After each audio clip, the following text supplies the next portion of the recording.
Assalamualaikum warahmatullahi wabarakatuh.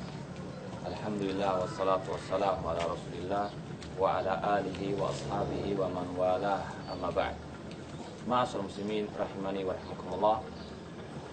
Kita sering mendengar istilah taqwa Allah azza wa jalla. Setiap Jumat ketika kita hadir di khutbah Jumat, sering khatib menjelaskan kepada kita, mewasiatkan kepada kita untuk kita bertakwa kepada Allah Subhanahu wa taala. Di antara kita memahami takwa hanya sekedar meninggalkan maksiat kepada Allah, menjalankan ketaatan kepada Allah Subhanahu wa taala. Banyak di antara kaum muslimin tidak memahami ada faktor lain yang harus dipahami betul dan harus selalu mengiringi takwa Allah azza wa jalla. Oleh karena itulah perlu untuk kita ingatkan kembali apa takwa yang sebenarnya. Seorang ulama tabi'in yang bernama Thalib bin Habib rahimahullah ta'ala, beliau pernah mengatakan, at-taqwa an ta'mala bi ta'atillah ala nurin minallah tarju thawaballah wa an tatruka maksiatallah ala nurin minallah takhafu iqaballah. Takwa adalah engkau melaksanakan ketaatan kepada Allah di atas cahaya dari Allah dalam rangka mengharapkan pahala dari Allah. Takwa dalam artian engkau meninggalkan maksiat kepada Allah di atas cahaya dari Allah dalam rangka takut adab Allah.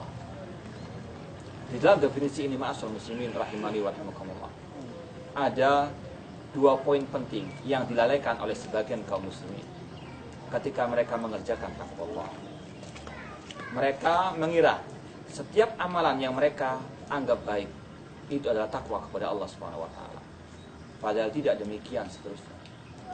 Karena takwa Allah membutuhkan yang pertama ala nurin minallah. Takwa itu harus didasari oleh cahaya dari Allah Subhanahu wa taala. Didasari oleh ikhlas karena Allah dan didasari oleh ittiba kepada sunnah Rasulullah sallallahu alaihi wasallam. Seorang ulama yang bernama Al-Imam Ibnu Katsir rahimahullah taala mengatakan ketika beliau mentafsirkan ayat Allah yang berbunyi, "Faman kana yarju liqa'a rabbih falyamal amalan shalihan wa la yusyrik bi ibadati rabbi ahada." Barang siapa yang mengharapkan perjumpaan dengan Allah di surga kelak, maka hendaklah dia beramal saleh dan tidak berbuat syirik kepada Allah Subhanahu wa taala. Beliau Imam Ibnu Katsir mengatakan, "Hadzani ruknal amal mutaqabbal." Inilah dua rukun amal yang diterima oleh Allah Subhanahu wa taala. An yakuna khalisan lillah wa an yakuna ala syariati Muhammad sallallahu alaihi wasallam. Amal itu dikatakan amal saleh kalau amal tersebut ikhlas karena Allah dan sesuai dengan syariat Nabi Muhammad SAW. Ini yang banyak dilupakan oleh sebagian kaum muslimin. Mereka mengerjakan ibadah sesuai dengan apa yang mereka pahami tanpa merujuk kembali kepada tuntunan Rasulullah SAW. Maka yakinilah itu bukan amal yang saleh, itu bukan takwa kepada Allah Azza wa Jalla. Takwa harus didasari oleh cahaya dari Allah, dari wahyu Allah Subhanahu wa taala, dari sunnah Rasulullah SAW. Tanpa bimbingan, tuntunan dari Rasulullah SAW, itu bukanlah amal saleh. Maka ketika seorang itu ingin bertakwa kepada Allah, harus dia betul-betul mengoreksi apakah amal tersebut sesuai dengan tuntunan Rasulullah SAW ataukah tidak. Kemudian ma'asyiral muslimin rahimani wa rahimakumullah, Rasulullah SAW bersabda, "Man amila amalan laisa alaihi amruna fahuwa raddun." Barang siapa beramal ibadah tidak sesuai dengan sunnahku, tidak sesuai dengan contoh dariku, tidak sesuai dengan tuntunanku, maka amal tersebut tertolak. Kemudian ada faktor lain yang harus ada pada takwa Allah Azza wa Jalla, yaitu tarju thawaballah. Ketika kita beribadah kepada Allah, kita mengharapkan pahala dari Allah Subhanahu wa taala. Harus ada ar-raja. Demikian pula harus ada al-khauf, rasa takut jangan sampai amal kita ditolak, tidak diterima oleh Allah Subhanahu wa taala. Takhafu iqaballah.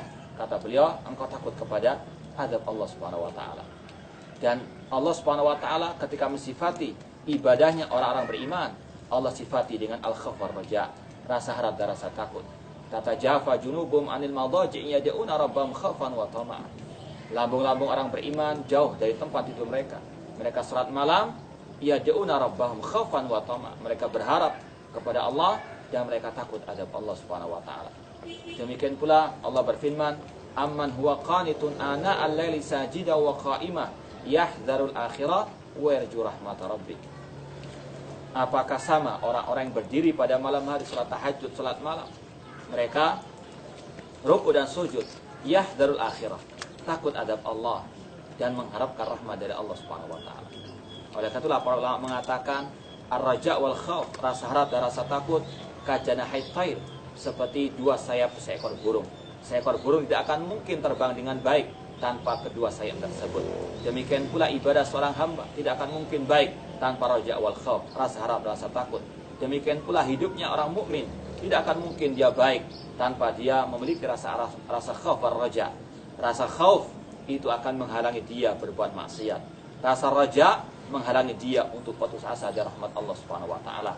Oleh karena itulah seorang hamba harus selalu memiliki ar-raja wal khauf, rasa harap, mengharapkan pahala dari Allah, mengharapkan rahmat dari Allah Subhanahu wa taala, mengharapkan kasih sayang dari Allah, mengharapkan ampunan dari Allah, dan sekaligus harus ada al-khauf, rasa takut adab Allah. Jangan sampai adab itu menimpa dirinya di dunia maupun di akhirat.